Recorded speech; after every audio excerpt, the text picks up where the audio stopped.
We're going to have trouble sharing the agenda with you tonight. So we'll see. I wanted to be able to share with you guys what we were going to do, but I can just read through it otherwise. All right. So we'll give another minute or two for additional people to join. Welcome, David. And then we do have Carol with us from Fair Districts. She's the Pennsylvania chair. I've asked her to join us and give a little update about the work that they are doing and opportunities for people to get involved in supporting their organization, which is very much aligned with what we're asking from our elected officials, and a great place for people to get involved and spend some of their time and energy. I'm going to spend just a couple minutes after Carol's done talking about how we can build coalitions and alliances with other like-minded groups across the state, and ways that things that I might need from you in order to make the right connections as we continue to reach out to people. Rachel's going to share some about the priorities as we start rolling those out. And she's going to share that document with you. Ben's going to go over some election talk, giving a brief 23 recap, and also talk about our goals for 24. And Brian and Leah are going to share some things, just some call to action items, some opportunities for you to get involved.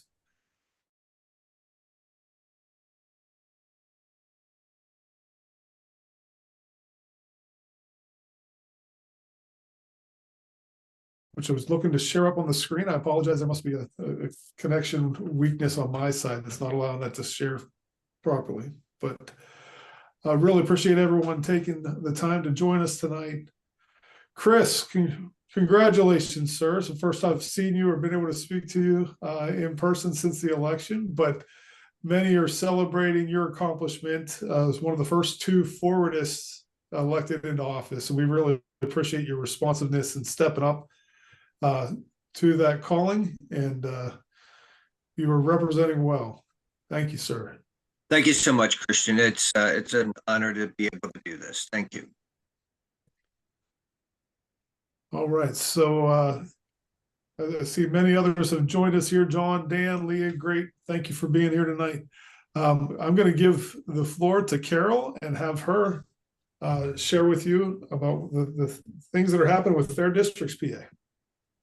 Thank you so much. And I see some familiar faces, folks who've been involved with Fair Districts at different points in the past. So happy to see some of you. And I must say that the priorities that Forward has, or the values, the high level agenda that Forward Party has shared aligns really, really well with where Fair Districts PA is in terms of wanting redistricting reform so that we have better representation, so we have better legislative and congressional maps, so that our votes count, and so our legislators actually have to listen to us, which is really not always the case. So Fair Districts PA started in 2016. At the time, Pennsylvania had probably any short list of really badly gerrymandered states. Pennsylvania was on it for congressional maps as well as for state house and Senate maps. The League of Women Voters lawsuit in 2018 changed that for our congressional maps, which made them much more fair. And then this last process in 2021, we moved from being among the very worst to being somewhere in the middle of the pack. There was a report that just came out a few weeks ago that gave Pennsylvania a C+ for our redistricting process and our new maps. But there's no guarantee that improvement continues, and C+ is not a grade that we aspire to, and we'd like to have much better maps and a much better process. We have worked since 2016 to get a constitutional amendment to create an independent citizens redistricting commission for congressional and legislative maps. In 2018, we had 110 co-sponsors on a House bill. That's more than a majority. And yet that bill was gutted and then left in committee and went nowhere. We also managed to get movement on a Senate bill, which then got saddled with a constitutional amendment to create judicial districts, which had great pushback, and that bill got stranded and buried under over 600 amendments in the House. And again, that went, no, fortunately it was buried, because the judicial districts provisions would have been pretty terrible for Pennsylvania. So we've been working to get a constitutional amendment passed. It's, as you know, in Pennsylvania, it's a really long process. You have to get the same bill through both chambers in 2 successive sessions before it can go to a public referendum. It's been a little bit heartbreaking to watch other states that formed fair districts groups, or voters, not politicians groups working on constitutional amendments, to watch states that have a citizen referendum form, collect petition signatures, put their bill on the ballot, and get it passed. And we've watched that happen in several states while we've been struggling to get our legislature to listen. So we are right now looking for prime sponsors for the next version of the amendment that we'll be hopefully be introducing very shortly. We learned a lot through this last mapping process and watching what happened in other states. So we're more determined than ever that legislators should really have minuscule role, if any, in selecting the commissioners, that there has to be a really clear fail-safe, because we've seen states that don't have a good fail-safe. The process go back to the stall out, process goes back to the legislature does their thing, they gerrymander, and you end up with bad maps again. So the way that the bill is written is really important. Also, having clearly prioritized criteria. We're watching what's happening in New York. They're right now in litigation again. There's a lot of states have been in litigation ever since the maps were drawn. New York is one of those states, and in part because the criteria were not clearly prioritized. So they can say, well, we met the criteria, but in a way that allowed gerrymandering of the maps. And so the bill that we're working on is intended to have a very independent commission, a very clear public process, and clearly prioritized criteria. And that bill, we're hoping co-sponsor memos will be circulating sometime in December, and then we're hoping it will be officially introduced in January. We're hoping to have a press conference in Harrisburg. January 24th is the date that we've reserved space for it. We'll see if that happens. We have one prime sponsor in the House. We'd like to have one from each party in the House, and we have conversations going on in the Senate, but we'd like to have one from each party in the Senate as well, have the same bill in both chambers. The bill will die in this summer because the constitutional amendments have to pass 3 months before the next election. So there's only a short window for a bill in this session, but we want to at least have the bills out there, have the public look at them, have legislators talk about them, get feedback, and be really well prepared to have new bills introduced, or the same bill with any fine tuning that needs to happen, introduced immediately at the start of the next session, so that we have the full session to work on getting the bill passed. One of the things we've discovered as we've been going through this is how broken our state legislative process is. This was not something that we were aware of when we started, when our bill with 110 co-sponsors got gutted with less than 24-hour notice. Legislators and former legislators started calling me to say, now you see. I was like, now I see what? And they said, you see, the process is broken. We introduced bills. We know they have support. We know we have support from both sides. Don't allow them to move. The committee chairs kill them. Just 1 or 2 people can kill a bill that has huge bipartisan support. And Pennsylvania, we've been looking at other states. You know, all states have issues, but Pennsylvania is one of those states that allows way too much power for individual committee chairs. So we can have a committee chair saying, as we did, this committee will never look at a gun safety bill as long as chair himself is the chair. And it's said in a way that's kind of I am in charge, I make the decisions. Imagine a representative who's elected by less than 0.5% of Pennsylvania gets to decide that this bill is going to move or not. And that's what we're up against. So part of what we've done in Fair Districts PA we're narrowly focused on redistricting, but we've expanded just a little bit to look at legislative process. And I would encourage you as a group to also be looking at legislative process, because unless you understand how broken our legislative process is, and unless you run on that issue, you're not going to be able to accomplish the things that you want to accomplish. And it's sad to see legislators promise things and then they get elected and those things don't happen. And then their constituents say, hey, you promised to do this thing. It didn't happen. We're going to vote for someone else.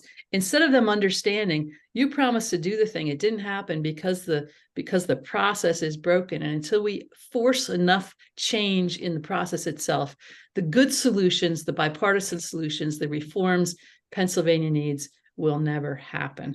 So we started a campaign called the Fix Harrisburg campaign. We have a Fair Districts PA website, and we have a Fix Harrisburg website. We've done 2 reports under the Fix Harrisburg name, one called Dysfunction by Design, which was a white paper on what's broken in our state legislative process. And we just recently did one about the first quarter of this session. So far in this session, our legislature has passed 40 bills. 40 bills. There are part-time legislatures. Virginia is one. They have this past session, they had a divided legislature. Republicans controlled one chamber, Democrats controlled the other chamber. Their legislative session starts in January, ends before the end of February. They passed over 800 bills in that amount of time. Here we have a full-time legislature that since the start of the year has passed 40 bills. So there's a lot that's broken. There's a lot to pay attention to. I would love your involvement in Fair Districts PA in whatever way you would like. I'll put our website in your chat for both of the websites, and the Fix Harrisburg website. If you look at it on the home page, there's a little box in the corner that says Dysfunction by Design. That's one report, and then there's another box that says read our latest report.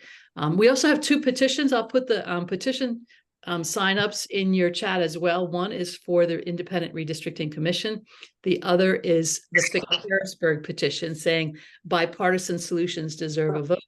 And basically that petition is saying fix the rules so that a bipartisan solution, if there's a bill with clear bipartisan support, which means co-sponsors from both chambers, or some other, there are reports that are done by bipartisan commissions that are assigned the task by our legislature. They do the report, they submit the report to the legislature, and there are reports dating back, in some places, decades, where there are recommendations for legislature. Sometimes more recently, they're actually like, here is the bill. They drafted the bill. This is what you need to introduce.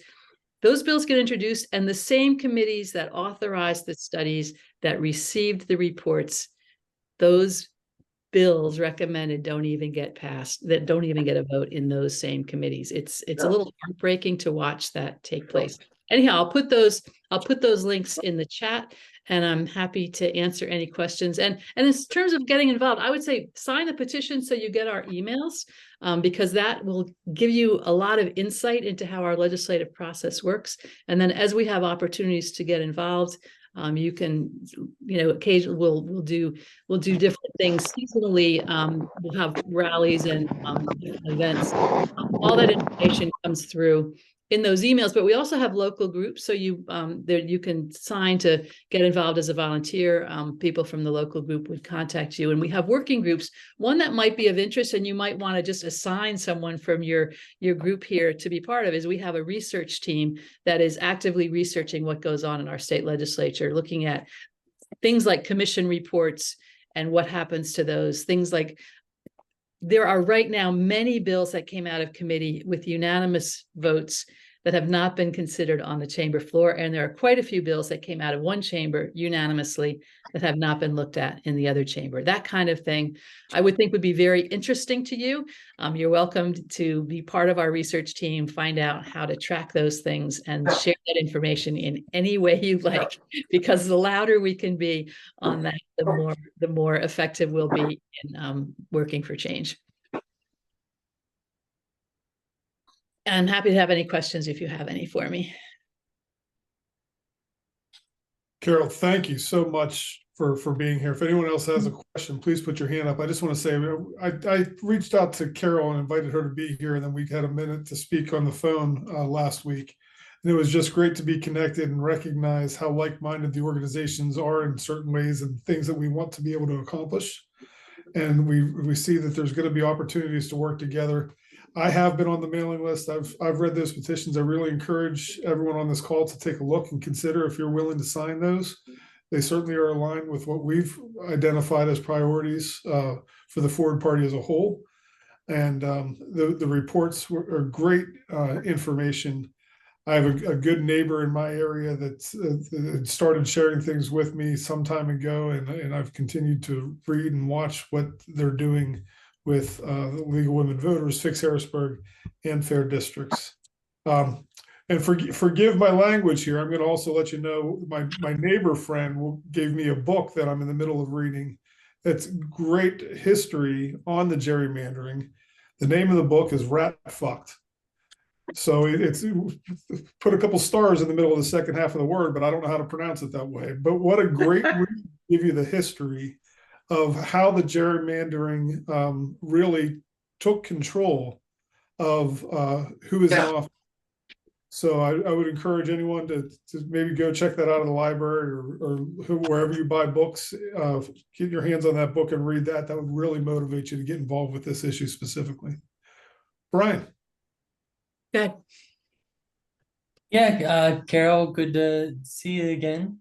I was just wondering, we are rolling out our priorities over the next few weeks, and in a few weeks we're going to have we're going to be talking a lot about gerrymandering, and I was just wondering, like, do you have it seems like an issue that a lot of people are passionate about. Do you find that people like to engage, and are there two sides of the argument, or everyone seems like they should be for stopping gerrymandering, right? Yeah, I would say that that generally the public voters know that gerrymandering is cheating and don't like it. And every poll that we've seen, we've actually funded one poll, shows that it's between 65-70% of people will say legislators, politicians should have no role in drawing maps. That maps should be drawn by an independent commission. We actually were talking today about we do something called polling place outreach, which we collect petition signatures at polling places as people are leaving the poll to say, would you like to sign a petition to help end gerrymandering? When we started, there were people who didn't really know what we were talking about. We were reflecting today that by and large, people now know what gerrymandering is. And when we go to explain, we've got our little elevator speech about what it is. People are like, I know what that is. Let me sign. It's rare that people feel like, sometimes they want to say, well, how would you fix it?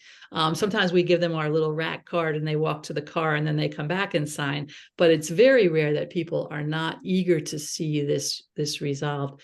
The trouble is legislators are the ones that we have to take a path through the legislature, and the legislative leaders are the ones who control the agenda, and the legislative leaders are the ones who draw the maps, and they are the ones who keep themselves in power by giving their colleagues a good district or a not good district. Or, I mean, there are legislators who say, my leaders have threatened to draw me off the map if I don't vote the way they tell me to. So it is very much a way for leaders to maintain control. And that's the avenue we've got to take. We've got to put enough pressure on the legislative leaders to get this done. There are plenty of legislators on both sides who know it needs to change, who think it's terrible, and who see it working against themselves and working against their ability to represent their voters. It's the leadership that needs to come to the place that they realize that the pressure is so high that they can't afford to ignore it. But the public, for the most part, doesn't like cheating, doesn't like, and knows. I mean, people kind of are much more aware than they were a decade ago that they are losing representation when the districts are drawn in a way that deprives them of a voice. Absolutely. Thank you. Well, Carol, thank you so much for being here, and I really encourage people to lean into the work that Fair Districts is doing and find ways to support it. And that's going to take us to our next I agenda. think Nancy has a question too. Yeah, I'm sorry, Nancy. I'm used to just blurting out, you know. But Carol, I'm used to, I'm more familiar with legislation you know, in detail having to do with open primaries, which we also have in the state legislature. But I was shocked to hear you say that it takes 2 sessions to get a vote to the public. And I don't even know I'm just winging it here, but that's. Yeah, that's for constitutional amendments. So primaries are not actually in our state constitution. So primaries can be changed much more easily. Our state constitution requires that the same language go through 2 successive sessions, that there be a 3-month advertising period before the next election, and then you know, go through another session and another 3-month advertising period, and then go to public referendum. That's another issue you might want to look at. There are plenty, about half of the states now have citizen initiative, which means that you have an avenue to bypass the legislature. But again, you'd have to have a constitutional amendment to get that. And you know, how do you do that in Pennsylvania when the leaders don't want to allow that? So avenues to reform in Pennsylvania are very difficult. That's why it's incredibly important that we have more and more and more people who are aware of how things work, who are advocating for change, and who are running on this issue. And there have been some candidates, but not enough, who have run on this issue and made it actually a campaign issue to say we have to do better in terms of representing the people who elect us. We have to work towards reform. So having forward party candidates pick up this as an issue, and especially to talk about how broken our legislative process is, I think could be incredibly valuable. I wanted to say one thing about the book Rat Fucked, which came out just shortly after we started, and I had begun researching Pennsylvania's sad and sorry history regarding redistricting, and then saw that book, which was kind of a sad confirmation of the work that we were doing. But when you look at it, notice that Pennsylvania gets 2 whole chapters. We're the only state in the country that gets 2 whole chapters. And so it's, there are many times we run into, oh, look, Pennsylvania is singled out once again. And it's never in a good way, just saying. So I'm glad to see Forward Party at work here. Look forward to, seeing what you are able to do, and certainly welcome your help with the work that we're doing. Looks like Dan has his hand up too. I just wanted to give Carol a shout out because I've followed her work probably for the last few years as I started to become more politically active, and especially from a social media standpoint. They provide great information, and I retweet and share a lot. I feel like almost everything that they put out, or if I don't actually share it, I want to share it. So I would thank you for being here, Carol. It's nice to connect with you from a Fair District standpoint, and I hope I can reach out and we can connect offline too. Thank you, Dan. And I do see you on social media. I should mention that, using social media, especially Twitter, our legislators, legislative leaders, policy staff, they are on Twitter. So they see what happens there. So I would beg you to follow Fair Districts PA, Fix Harrisburg. We also have some other regional Fair Districts PA groups, Fair Districts PA Chester, and each of them has their own tone. Fair Districts PA Chester is, and you might have to look a little bit because I don't think that's the exact name of it, but kind of, a really purple but important county. Chester County has become one of those counties that was Republican, has flipped. When I started in 2016, Chester County was almost entirely run by Republicans, with the one required Democrat in the county commission. It is now flipped completely the other direction with one remaining Republican legislator. All the rest are now Democrats. And I think it's a bit of a bellwether to say, are you listening? Because it's not moving because of particular issues, but more because of awareness of how broken things are and saying, who can we get that will actually represent us? So that Fair District's Chester County account is a good one to follow. And then there's also a Fix Harrisburg Rural, because rural Pennsylvania has been probably more harmed than anybody by an unresponsive legislature. And yet that message doesn't get through very well. So if you have rural folks, we're looking for ways to energize rural voters to kind of realize that they are being left behind by the fact that legislators don't have to listen because they are in safe districts. Anyhow, thank you for your support, really. And I'll spend a minute and put those Twitter links in chat before I leave. But thank you so much for having me. Thank you, Carol. Thank Thanks, Carol.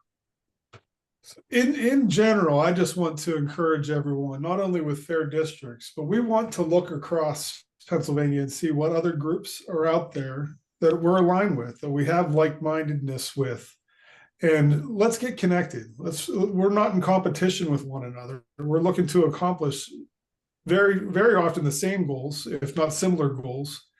And the more that we can find ways to work together, the more successful we're all going to be. Across the country right now, there's a debate on whether or not this political reform movement, is it a movement or is it just a moment? And what can we do in our part here in Pennsylvania as the Forward Party, help to build that unification and bring people together to make sure that true work gets accomplished through all of the energy that's being created. So I've been in conversation with a number of people already that I've connected with personally. And what I'm really hoping for, what I aspire, and this is new to many people, even within the leadership committee, is I'm trying to connect with people from different groups across the state and see, is there an opportunity to bring everyone together for some sort of educational conference and a chance to meet one another? Because through that networking and the opportunity to build friendships, we can just really connect in a way that we know how to rely on each other when the opportunities arise to accomplish these goals and to take that next step. So those conversations are beginning. I can't promise that anything's going to happen. I'm hoping to connect some people sometime in December just on a Zoom call, and trying to target sometime next year to bring everyone together. Carol and I loosely had this conversation. I'll have to put her on the spot, but we're hoping that there might be some opportunities to work on this, along with people from Independence of Pennsylvania, people from Ballot of PA. And certainly, I know many people on this call are connected with other organizations. And so if you don't mind helping to share those introductions, or send me an email and let me know who you think I should be reaching out to. And this isn't something that we're looking to have as a Forward Party event. We're not trying to own this. We're trying to be part of it. I'm willing on a personal level to dedicate some time and help him make this thing happen, because I think it would be important for everyone. But I would love to hear from those of you who are involved with a group that you think there's a lot of alignment. Let's figure out how we can bring people together and get some big things accomplished. So I look forward to hearing from any of you. I'll just drop my email in the chat as a reminder for anyone who doesn't have it, or feel free to message the PA Forward site, and I will certainly get a hold of those messages that way as well. All right, Rachel, I want to give you the floor to talk about the PA Forward priorities. I'm going to go ahead and attempt to share my screen again and see if it works this time, to be able to bring these priorities in front of it. You wanted the screen shared so you can... I can also share it. I can try. I'm on an iPad, so I just wasn't sure if it doesn't work, but I can try. I have it up. I was Okay. having an issue before. Yeah. If this comes There we through. go. You guys see it? Yes, Christian, yeah, we can see it for sure. So thank you. I feel really, I'm grateful for the opportunity to share this. We've been working on it for quite a few months, and the timing couldn't be better on the heels of Carol's, presentation, and what we've really been talking about with partner organizations and working together to get some of these things accomplished. So we've been working on our priorities for the state of Pennsylvania. We know that we are in alignment with the national party principles. but each state is really tasked with figuring out its own priorities. And I think it's very important that we start being able to answer the question, like, what are you guys about? What's important to you? Everyone wants to say, what's your platform or what are your policies? And that's where we sometimes struggle a little bit to articulate how Forward is different than the traditional large parties that we deal with that don't get as much done. So this document here, or this link to the page, almost the most important sentence in the whole thing is that the following are the immediate priorities of the Pennsylvania Forward Party. Forward candidates, office holders, and candidates who seeking endorsement should provide solutions on these items in their individual policy platform. So there is the difference. We are looking for candidates who come to us, or we find, we come across each other who stand for solutions for these issues. These are currently the top 7. It's meant to be, again, it says immediate priorities. It's meant to be a working document, a living document. We achieve open primaries. We move on to the things Carol was talking about, perhaps another form of legislative reform, perhaps, citizens initiatives, something like that. We've had side conversations. But here's what we've currently identified. How did we identify these?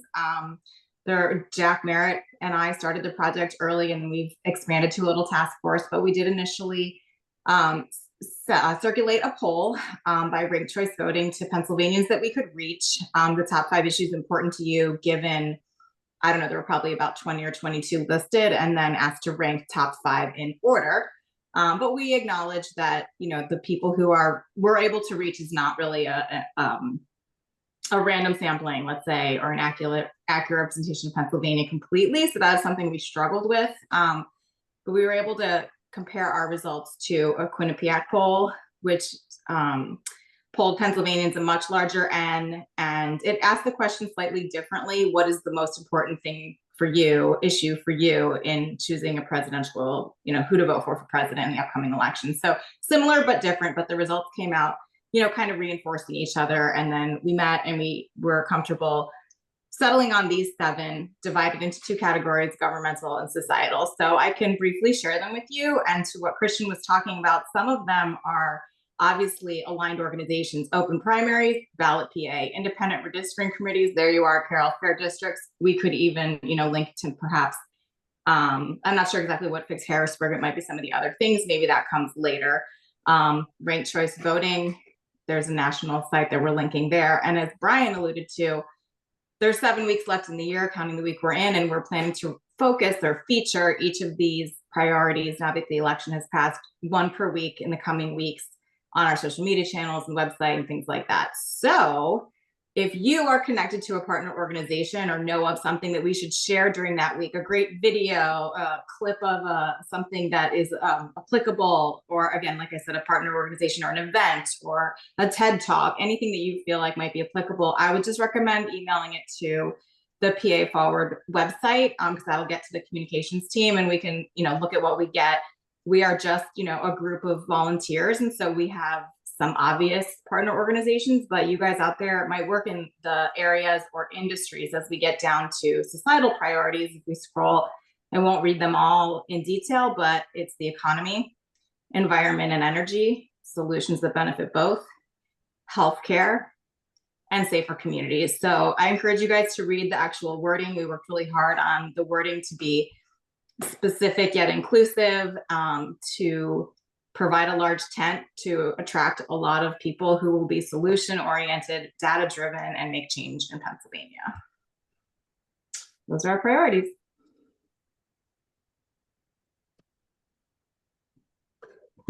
Thank you, Rachel. And thanks to everybody who worked on it. We did have a partnership, Jack and I, that started it and expanded to a work group. And we really just settled on these October 17th, officially, I think it was. Many iterations, much discussion, who am I to say exactly the verbiage and the topics, but we're really proud of this document. These are the things that are important to us. Come to us if you want to align with Forward and present solutions, and we'll support you. And these priorities really were driven by trying to reach out and reflect and listen to the people within the community. And that includes you, if you're on this call, and your friends and your neighbors. So if there's something that's missing, or if there's something that you'd like to see in the next iteration, we want to hear from you. But we'd also would love for you to embrace and understand why these are what we're leading with for the time being. Ask questions or make suggestions on possible solutions, but understand we're not looking to define the solution from a forward party level.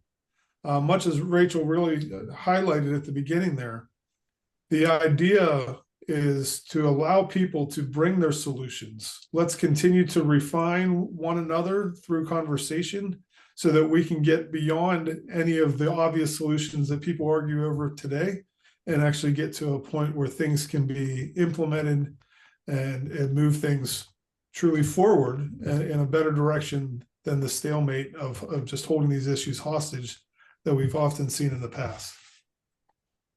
Yeah, and I So- would just add that it's a great way to answer that question if you're, at Thanksgiving dinner or just in a social setting and someone, hey, I saw you're working with Forward. I don't get it. What's your policy? What's your platform? We hope to give our membership and people interested in us the tools to have that conversation, which is something that we sort of struggling with. We'll call it messaging from a national and local standpoint. So this is a good step in the right direction to say, these are the things that are important to us. We need leaders who are going to listen and solve our problems. These are the 7 issues we're currently focused on. What do you got? So hopefully that's helpful. We've had some conversations with other states, specifically Texas, who really are trying to just really take that verbatim and put in their own priorities. Some will be similar, some will be different. Like immigration is a larger priority to their constituency. Not that it's not important to us, but it ranks perhaps lower. Maybe it'll be in the next iteration.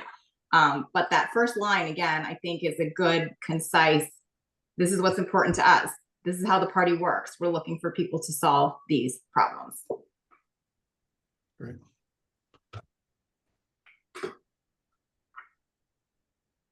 All right. Well, thank you very much to Rachel, to Jack, to everyone else who helped to work with putting that together for the communications team as you roll this out and introduce everyone. I know just this past week, as you started rolling out these priorities, people are paying attention. We've had some new signups. Actually, some of you showed up at the Western PA meetup in a direct response to one of the priorities that was being promoted this past week. So it's great to see that people are following and paying attention to these things. This is how we're going to get things done. I do notice in the chat that Peter's having some trouble with the Fair Districts website. If anybody has a link or solution there, I think there might be something. There we go. Thank you, Carol. All right. We're going to pass the microphone to Ben. Just an introduction for those who may not know. I think a lot of people have had a chance to hear from Ben or see him before. He serves as our secretary and also as our candidates chair. So Ben has been a very busy man and has done a lot of work for the party. We appreciate all of that. I'm going to let you you have the floor now, Ben, and talk about the results of 23, but also our goals for 24. All right. Could you let me share my screen for a second, if you can?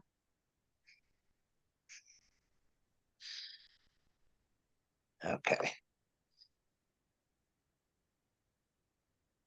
Gonna go through the results real quick. As you can see, Chris Woodward, who spoke earlier, won for his race. This is significant because he is one of only 2 people who ran under the Forward banner in the entire country who got elected on election day. So that's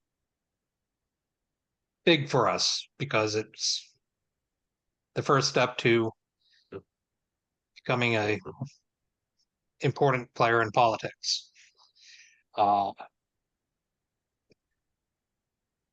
In Allegheny County, Steve Zappala was able to win against Matt Dugan.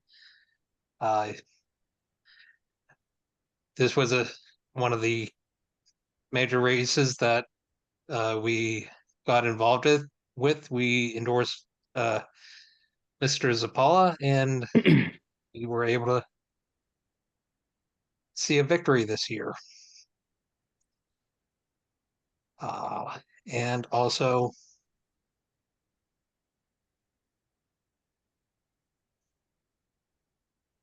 in Philadelphia, Seth Bluestein was endorsed by us, and he also was able to retain his city commissioner seat. Although it says vote for two, this is a vote for two, three, the top three win. So he was able to win. Unfortunately, there were some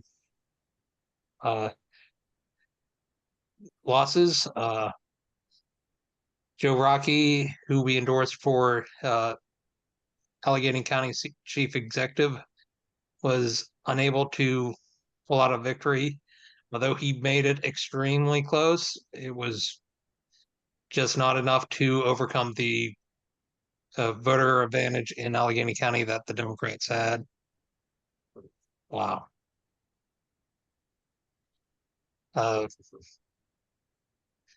Christian might have mentioned Jordan also was unable to pull out a victory this time. We still think he has a bright future ahead of him, and hopefully we can work together in future campaigns. Brittany Cozen was unable to win for Warwick Township Supervisor. In Lancaster County, we had endorsed Bob Hollister for County Commissioner. This was a vote for two, the top three candidates win.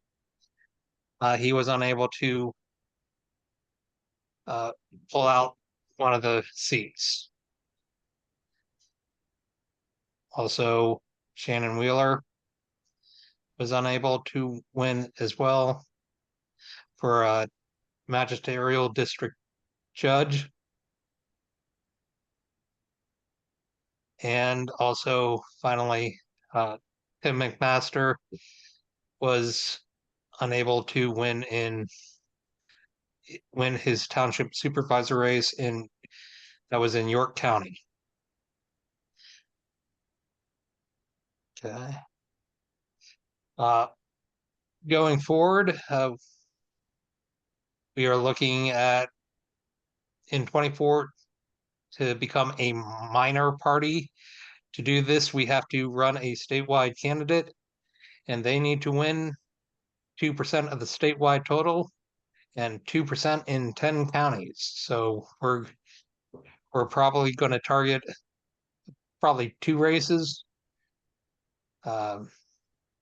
Most likely the Attorney General and Secretary race, but that is not finalized yet. But those are the ones we are looking at.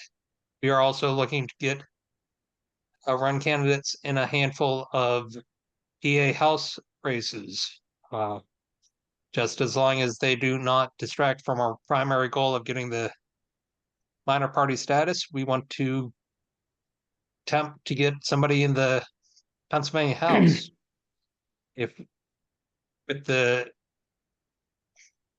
With how the PA House is distributed right now, we could be the deciding factor on who becomes the Speaker of the House with just one candidate winning. So that would be pretty big if we were able to pull that off. It would make national news. So hopefully we can do something in that regards.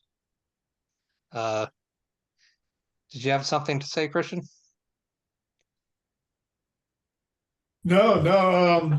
Yeah, thank you, Ben, for all of that information. Looking back at those candidates to see that there were, to have Chris as a forward candidate, but then also with the affiliated candidates, seeing that there were relationships built with many different parties, right? We had the Republicans, Democrats, Libertarians, independents, all that we've been able to build relationships and affiliations with. There will be some affiliations next year moving into 24, but our focus is to run forward candidates. That's what we're looking to identify, especially with that statewide race. To be able to get that party status is going to be something important, to have that ballot line really secure.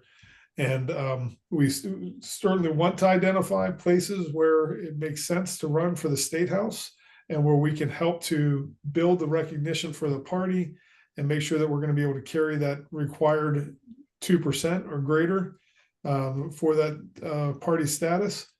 But it really is going to be all about folding it back into that primary goal and helping to make sure that we can secure a future for the party. It's credible, viable, durable has always been the mantra that's been buried into my head, thanks to one of the leaders from National that worked with us for a long time, Joel Searby. When we're trying to build this new party, a forward party, credible, viable, and durable, and being able to get that state party recognized party status is certainly going to be part of that.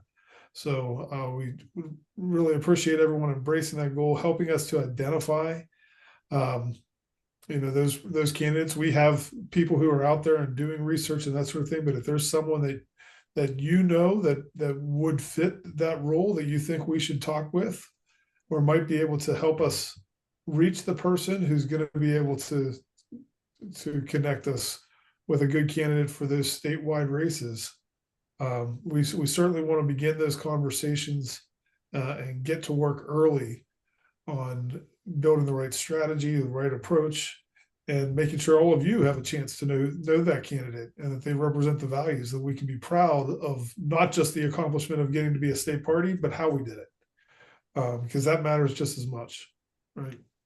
So Yeah, and if you do want to run or next year, and if you meet the criteria to run for one of those house races, you do need to be disaffiliated from the major parties, preferably the earlier, so you don't forget, would be the better, because they will check, and if you miss the deadline to disaffiliate, they will throw you off the ballot. Then what is the deadline to disaffiliate? It's 30 days before the primary. Okay, and the primary is in May. It's going to probably be in April. It is the presidential primary, so it's on a different date than normal. It doesn't look like the legislature is going to move it. If I were going to follow this, to just jump in, so that to Ben's point, there's people talking about trying to move it up, but the smartest thing to do is, if you're going to disassociate and you want to make sure you beat the 30-day limit, put a calendar note that you want to do this in January. You can always change back later. That way you won't miss it if they move it up to February and it takes you a week or two in the mail. It takes. Go ahead, Chris. And essentially what you're doing is you are registering as an independent. Right. Yeah. So I've actually had this discussion with some folks, as I'm actually still registered Republican. But if you really want to influence the election in certain areas, it is a perfectly acceptable, although distasteful, strategy to, if you're like in a highly red or blue area and you want to influence, you could change to the primary party as well, and run in the and vote in the primary. But to Chris's point, what we're trying to do is get everybody at least to vote independent or And registered independent. This requirement is for every election, so in 25, we're gonna be pressing people to run for the judge of election races. Those are immensely winnable, but we do need people to be disaffiliated before the deadline, so.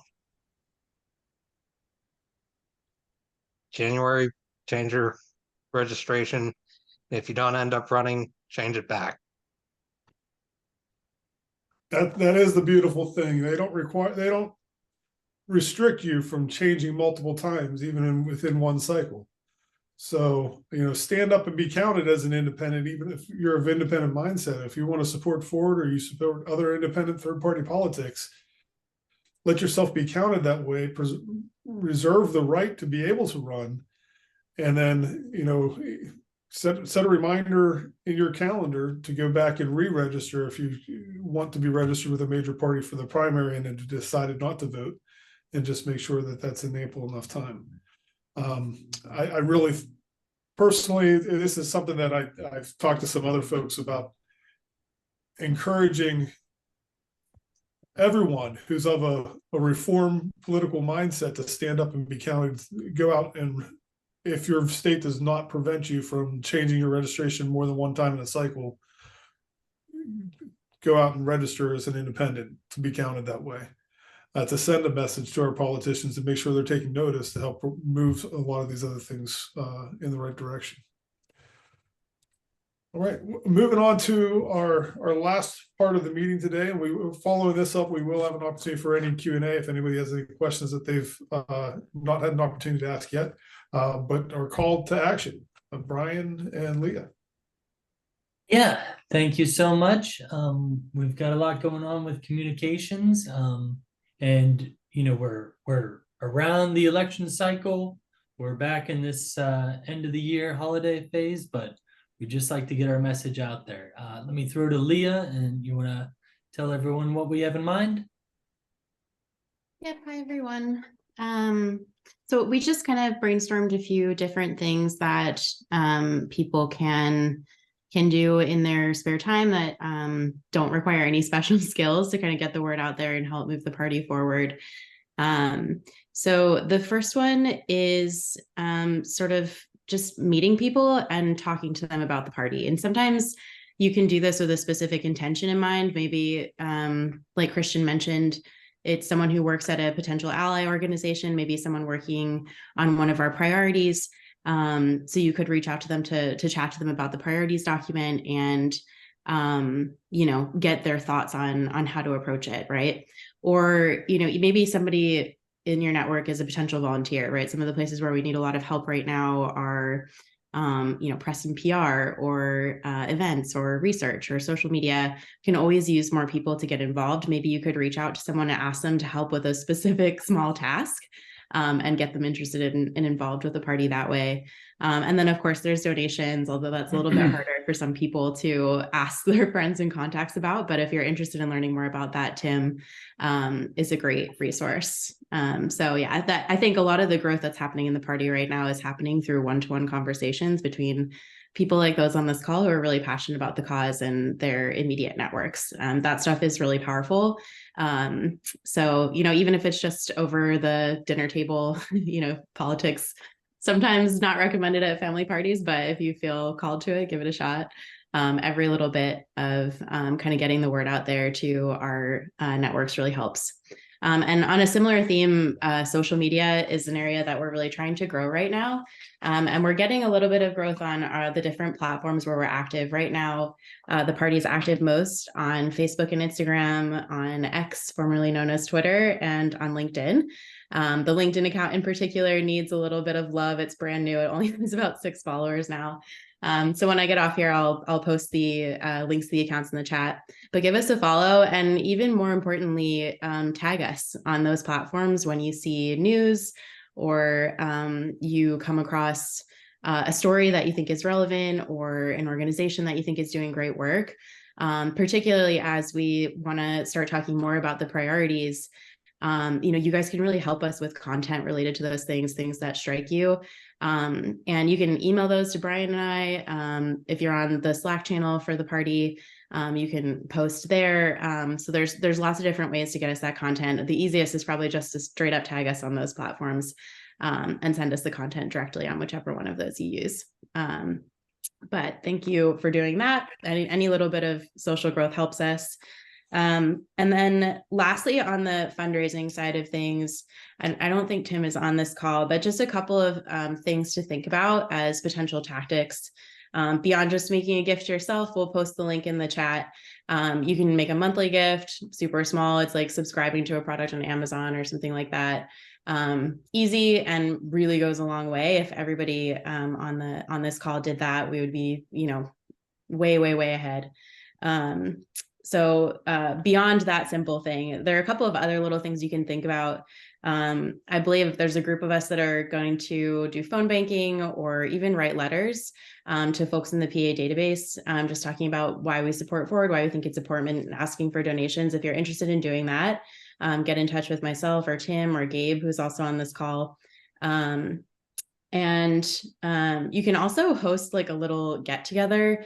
I actually did this recently at my house here in Philadelphia. I just had some friends over, invited my dad, a few people from Forward came, some friends, and Rachel came, and Tim was there, Craig Snyder was there. Just a couple of drinks on the roof, some snacks, and really great conversation. And everybody kind of donated at the end as a thank you. It's really easy to organize those things at like a local bar, at your house if you feel like it. But it was a really cool way to kind of get to talk to some people in the party, get to introduce my friends to it in like a low pressure setting. So just another thought. Again, if you feel called to help out on fundraising, we definitely need the help there. And those are just some ideas you can consider. Brian, I'll pass it back to you. Yeah, great. Thank you. A couple other things we were thinking about is, we talked a lot at the beginning of the meeting about different organizations that we like to partner with, Ballot PA, Fix Harrisburg, these things. If you're involved with a group like that already, just by mentioning that you are involved with Pennsylvania Forward Party is a big help, because these are the people that are already politically minded.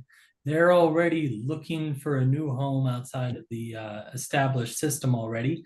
And just by having a conversation with them, just by saying that that we're a group that you're involved with, goes a long way to starting the conversation and putting the seed in their head that there's a party out there that believes similar things that they believe. These networks are what's going to give us success in the long run.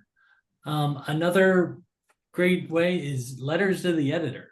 Letters to the editor and calling into radio talk shows or newsletters that go out, all these sorts of things. If you are a listener or a reader of a publication that you can reach out to as, someone that's a consumer of what they put out, you can suggest, hey, I'd like to pitch a story about Forward Party, or write a letter to the editor and get it published. These things are so helpful. We really just need to, make more people aware of what we're doing, so that in a few months, when we put out a story that we're running a statewide candidate, they go, you know what, I've heard of Forward Party before. That's something I want to be involved with. So yeah, as we roll out these priorities up until the end of the year, if you could do these sorts of things to get us in the minds of the people around you, it would be a big help. And this is storytelling time during the holidays. Yeah, think I'm good. Great. Thank you, Leah. Thank you, Brian. And that brings us to the end of our agenda. I really appreciate everyone taking the time to be here. We want to open the floor for any questions before we end things tonight. Does anybody have any questions based on anything that we talked about, or something that you heard outside of this call that you just wanted to bring to the floor?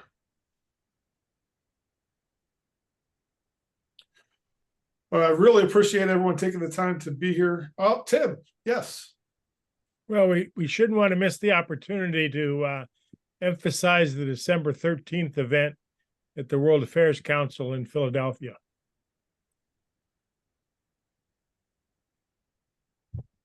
You have the floor. So why don't I do that? In Philadelphia on December 13th, but also it will be available via streaming. So all of us, no matter where you are in the country, even in Florida, can dial into it. But Craig Snyder has arranged with the World Affairs Council to have a session in Philadelphia, Center City. So anybody close enough to Center City, we want you to come.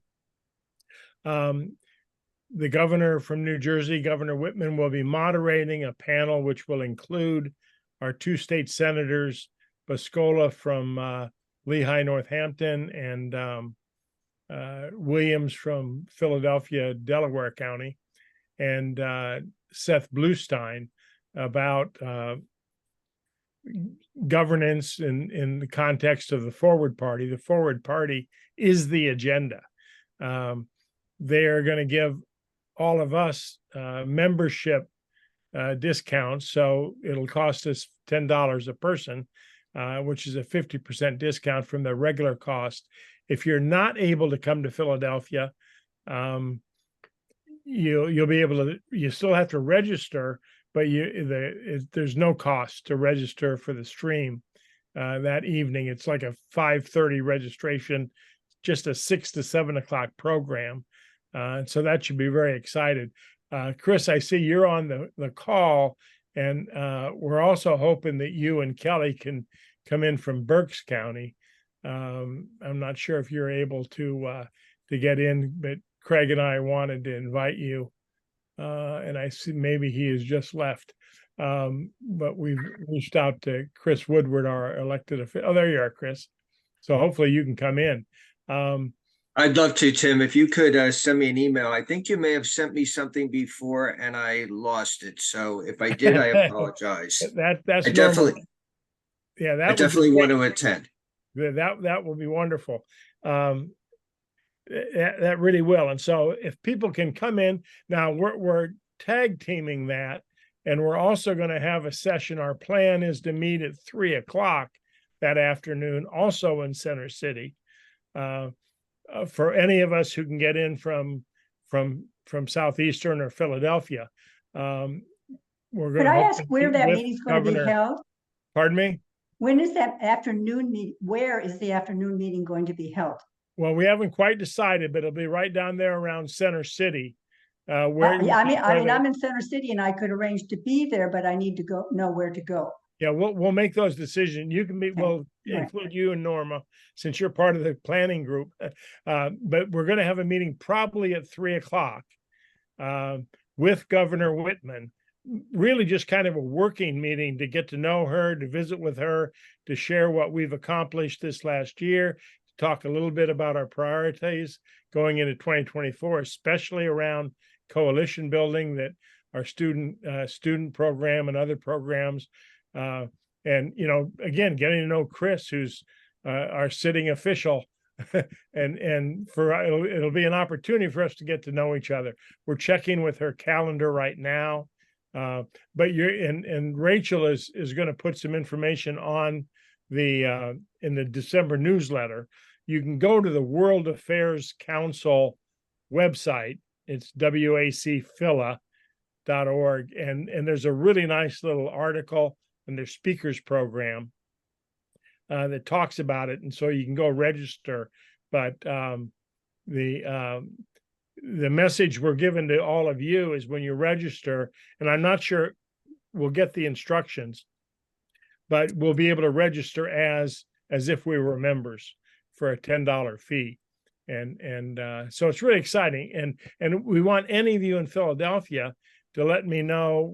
I've talked with Nancy a couple of times and reached out to the rest of you, whether you'll be able to come. And I know Jack's going to take some time off, and Rachel's going to take some time off work to join us. So, and I think Grisewood's going to come down from Columbia County. And Peter is, I think, going to be able to join us. So it'll really be a great festive opportunity for us to get together, holiday, spirit to just visit and then go to that wonderful event that we'll have. Thank you, Tim. Peter. Yeah, I was just wondering how we're doing on the newsletter. It kind of dropped over the weekend. When is it going to come out? Peter, we send out the newsletter at the beginning of every month. So, yeah, there was a November newsletter, and I got you. yeah, Okay. the conversation we were having was about getting ready for the December one. So, Okay, well, I submitted my as requested. great. Yeah, I appreciate that. Peter is all about universal basic income. So anybody, as we consider that as a issue that people support or don't support, as a Andrew Yang fan, of course, I have a lot of interest in universal basic income, but I understand that might not be for everybody. So we're taking that, all learning more about it. Christian, if I could stick my nose in once again, because we've made great progress. We can be very, very proud of that. We're involved nationally. And I think that everybody on this call, and I see some new faces, we want to know where you are, what you're interested, especially in your own county. Because of the priorities, Christian made a reference to it, I think, earlier, but because of the priority announcement we made, we sent the first one out. We got a supporter gave us a nice gift and had seen the notice of Ben's meeting up in Butler County, went to it. So we have a new volunteer in Butler County. And again, we're 1 or 2 or 3 people at a time, and we really need you. And just a bit of a report, to date, we've raised about $15,000. That's about $5,000 since July 1st. We now have 46 donors. Jack and I opened the bank account. So we have a bank account, and the preferred way is to give through Nation Builder at the Donate _ Pennsylvania page. Again, 70% of that comes to us, 30% stays with the national, and we figure we get our money's worth on that. If you have a persnickety about that, you could just give us a check to put into our bank account at PNC for our own uses. But I know a few of you have spent in-kind contributions. We're also tracking that. So Jack is the only one that's identified. He's been very, very, very supportive of us and bought some things. But I know a couple of others of you have done the same. So we need to know what you provided on an in-kind contribution level. I would like all of you to consider, as part of leadership, making a gift this year, whatever according to your end of the year capacity. I would also like you to make a commitment for what you think you can do next year. We're already into next year. The leadership, we don't want to chase after leadership to give, and the leadership was very generous to our campaign, our summits campaign back in March and April and May. And so I'd like all of you to consider that. We've got 8 people who are giving monthly. And so if you can do that, that really is the best way to give. We really would appreciate that. And let me know what you'd commit to for next year. And we track that. They only count in Nation Builder when you actually make the gift, but we also track pledges. And so we have $15,000 in pledges, even though we have like 13,000 in actual payments being made. So half of the people in this call make monthly pledges, and we really, really appreciate that. So thank you very much in advance, and we'll continue to reach out to others to fund us for next year. Jack and I, and hopefully 1 or 2 of you would like to be on our finance committee. We need to come up with a nice budget for next year. And just to let you know what we're thinking is there's a national movement to try to get each state to be able to hire at least 1 staff person to be able to support all of us volunteers. And so hopefully that'll be part of what our budget will be for 2024. to really bring to life what Ben's doing in the candidates committee. And we also need people. So call your friends, have them sign up. And any of you who are new, welcome, and reach out and let us know where you are and what you might be interested in doing. We really appreciate it. Thank you, Tim. I wanted to follow up with one thing from the chat before we're signing off here. Leah had mentioned something about some training. We will be looking to do some training. Last year, Ethan Demi had hosted some classes for Forward Party candidates, but we also have built an alliance with the Good Party. If anyone goes, the Good Party is not a party, but they instead are a group that has been put together to empower and utilize technology to support independent-minded candidates, and including Forward Party. So they basically will help to support you with a virtual campaign manager. There's classes to help understand the things that you need to do, the tools and resources you need to help run your campaign. And I've had some good conversation with people within the party just this past week. And I know National's been talking to them for quite some time, but I encourage anyone who's considering a campaign, or if you know someone else who may be interested in running, to direct them to the Good Party website and sign up for a quick introductory call. It takes 10 to 15 minutes, and they can help direct you the right way to utilize or to get signed into their program, get into the classes, and also get access to the tools. And one other thing, for those who are early to this call, you heard me say this already. I'm actually in the midst of a 6-week class with the March on Harrisburg right now that's available to all of you as well. And it's on how to lobby in the Pennsylvania state legislature. And Rabbi Michael Pollock is leading this class, and great information and helping to understand how Pennsylvania works.